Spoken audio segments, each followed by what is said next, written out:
6% of the landmass of Japan.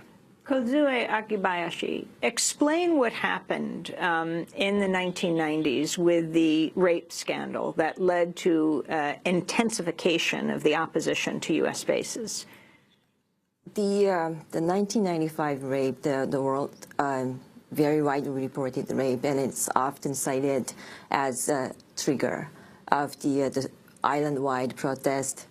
I do hesitate to characterize the incident that way, because women's movement, with whom I have been working for 15, 17 years by now, they were the ones who first raised their voice in public to call for more attention to the long history of sexual violence. So 1995 rape is not the only one. It was because of the courage of the young victim. It was reported to the police, and it was reported in Okinawa, and people knew about that, and that, in fact, led the wide rage among Okinawan people that enough is enough, because they had had enough sexual violence cases, but other violence cases against people in Okinawa by the other soldiers. Why was 1995 such a key trigger, given, as you said, that this was certainly not the only rape? I think people that the girl in this case was yes. 12 years old? Yes. And she said she reported, because our the criminal justice system required the victims to report to the case to be open.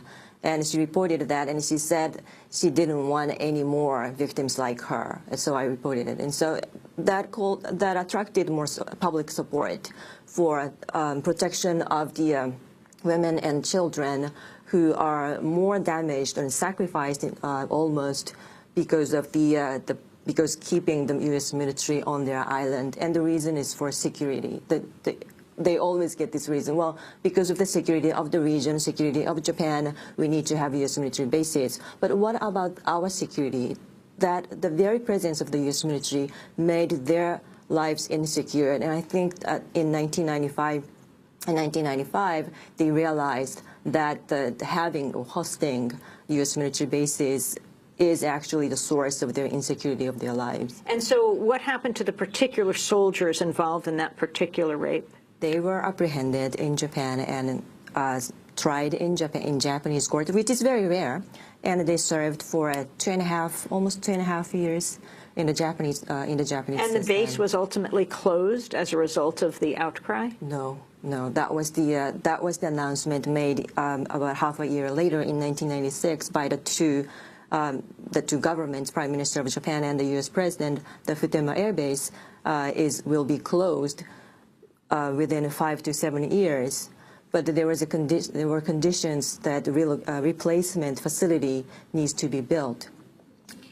NHK reported that the new rape case was the 7th to result in the arrest of American servicemen since the United States returned to Okinawa in 1972.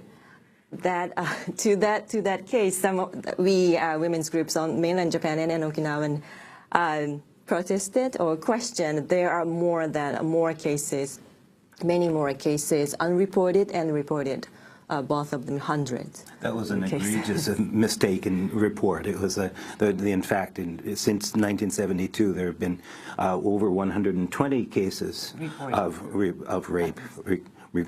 reported. It may be that there were only 7 American soldiers tried in Japanese courts, but the number of cases themselves is much more widespread. This just came out this week. The U.S. Army reportedly conducted field experiments of biological weapons which could harm rice cropping in Okinawa in the early 1960s, according to the Kyoto News Agency, citing U.S. military documents that it had obtained.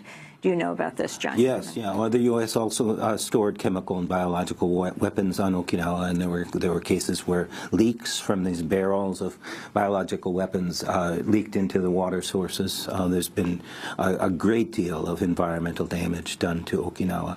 They were just recently, and within the last year, they were digging to build a soccer field, and they dug up some 20 or 30 barrels of, rusted out barrels that had traces of dioxin in them. So, John Yunkerman, why is Okinawa so important to the U.S.? And also, if you can talk about China in this regard. Well, as I mentioned, its strategic location is very important, and it's also very close to the Senkaku Islands, where China and Japan have come to loggerheads over competing claims to that territory, which is now controlled by the Japanese, but the Chinese and the Taiwanese also claim that territory. So this has been it's a very small, very, very unimportant piece of property, uninhabitable islands, very small islands. But it's been used as an excuse for maintaining U.S. troops in Japan. The other thing that makes Okinawa appealing to the Americans is that the Japanese government covers nearly 100% of the costs of maintaining those bases in Japan. It pays for the utilities. It pays all of the workers who work on those bases. It pays for the cooks who cook the food. It pays for the golf courses and the swimming pools. Maintains everything. So the U.S. burden to have those bases there is very, very slim. There's hardly any financial burden whatsoever. So they get a free ride. It's the best situation for U.S. bases in any country in the entire world. How does Okinawa fit into the U.S.-Japanese increasing military cooperation agreements? A lot of that cooperation is happening right there in Okinawa, and it's happening in the waters around Okinawa and near the disputed territory. So how do you have a situation where most of the population in Okinawa is opposed to this space, and the governor ran on a platform against the space, yes, but now has changed, though the mayor in the area is still opposed? The mayor is opposed. There's an election. He's running for re-election. The election is next Sunday. It's a very important election. If he wins, he's very strongly opposed to the base. If he wins, then roadblocks will be put in building those bases there. Many people, it's an untenable situation. Many people say that despite Japanese pledges, despite the U.S. being very stubbornly committed to building this new base on Okinawa, it will never get built. It can't be built because 85% of the people on Okinawa don't want it to be built. The reason they don't want it is because they've tolerated bases for a long time. 1995 was a watershed in a sense. Partly it was 50 years since the war. So they've already tolerated that for 50 years. Another 20 years have passed. If they build a new base, and a very large base, that base is going to be there for another 70 years. And this is what the Okinawans won't tolerate. Kozue Akibayashi, what is ultimately the plan of the activist groups of which you are a part at this point with the announcement that they're moving forward? Our ultimate goal is to remove all bases from Okinawa, and we've been building network with the other, what is called host communities of U.S. military around in the area, in the Asia Pacific, because we realize that it's important to know their situation, because when there have been plans to relocate Marines in Okinawa to Guam, for example, that would be a great burden for them on their small island. We did not want these giving troops around on the small islands. Our particularly international network against international women's network against militarism is to close down all the bases, convert them to more civilian, more beneficial to local people's use, and demilitarize the security system. As John explained, the geopolitical importance of Okinawa is within the security framework of the military security. And we are looking for better diplomatic relationship with the cooperation with other neighboring countries and military might is not a solution, and military might has been sustained at the expense of people like Okinawa.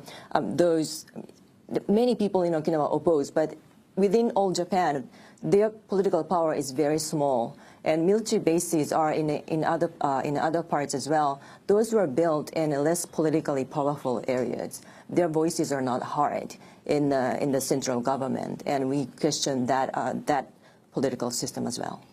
And finally, John Junkerman, the government of Prime Minister Abe, the most conservative government since World War II, how does the U.S. determine governments in Japan? And particularly, how does Article 9 of the Constitution, which the U.S. Pushed forward after World War II, that Japan should not have its own army, fit into the struggle in Okinawa? Japan is a democracy, so the United States doesn't in any way, shape, or form determine the governments of Japan. But the U.S. has a very strong influence on government policy. And the structural relationship is one of dependence, and it's been built and maintained that way throughout the post-war period. A piece of this is the U.S.-Japan Security Agreement, which allows Japan and the United States to base military in Japan and keep Japan under the nuclear umbrella and the defense umbrella of the United States.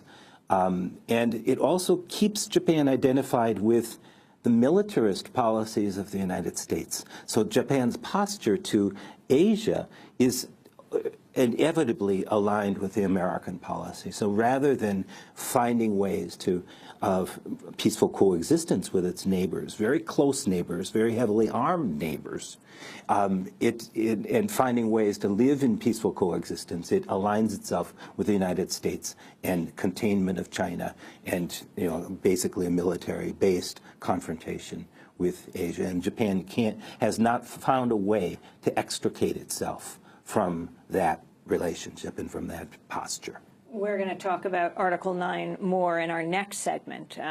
The article within the Japanese Constitution that says Japan cannot have its own army.